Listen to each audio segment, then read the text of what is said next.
என்னம்மா பண்ணுற? இப்போ பூசணிக்காய் கூட்டு செய்ய போகிறோமா? பூசணிக்காய் கூட்டு. இப்போ கடாயில் எண்ணெய் ஊற்றி வச்சுக்கிறேன்.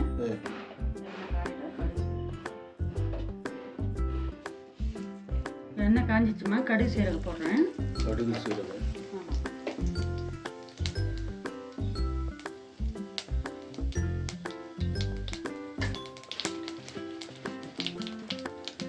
காஞ்ச மிளகா ஒன்று கிள்ளி போடுறேம்மா.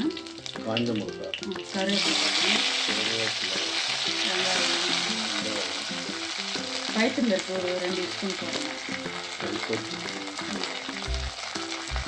பாசி பருப்பு.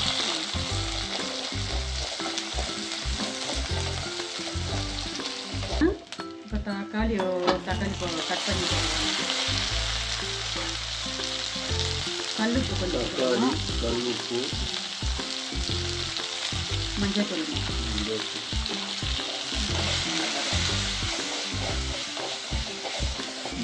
இப்போ வதங்கிச்சுமா தக்காளி. வதங்கிச்சு. ஆமாம். இப்போ மஞ்சள் பூசணிக்காய் கழுவி கட் பண்ணி வச்சுக்கிறேன். இதை போட்டுக்கலாம். பூசணிக்காய்.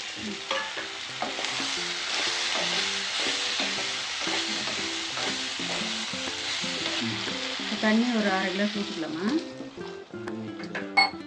வேகட்டுமா? இப்போ மூடி போட்டு மூடி வேகலாமா? ஆமாம். இப்போ தேங்காய் ஒரு பெல்லை எடுத்துக்கிறோமா, அது துண்டாக நறுக்கி வச்சுக்கிறேன். இப்போ அது கூட ஒரு பச்சை மிளகாய், ஒரு 4 கருவேப்பிலை, சீரகம் இது போட்டு அரைச்சி இதில் ஊற்றிக்கலாமா. முந்திரி 2 போடுமா? ஆமாம், இதெல்லாம் போட்டு அரைச்சிக்கலாம்.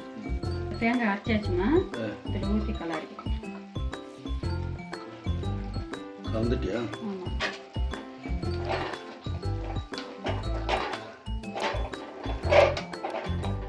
இது நல்லா இருக்குமா, சப்பாத்தி கூடாலும் வச்சு சாப்பிட்லாம், சோத்து கூடாலும் வச்சு சாப்பிட்லாம். பூசணிக்காய் கூட்டு, மஞ்சள் பூசணிக்காய் கூட்டு. மஞ்சள் பூசணிக்காய் கூட்டு ரெடிமா? மஞ்சள் பூசணிக்காய். பூசணிக்காய் கூட்டு தயார்.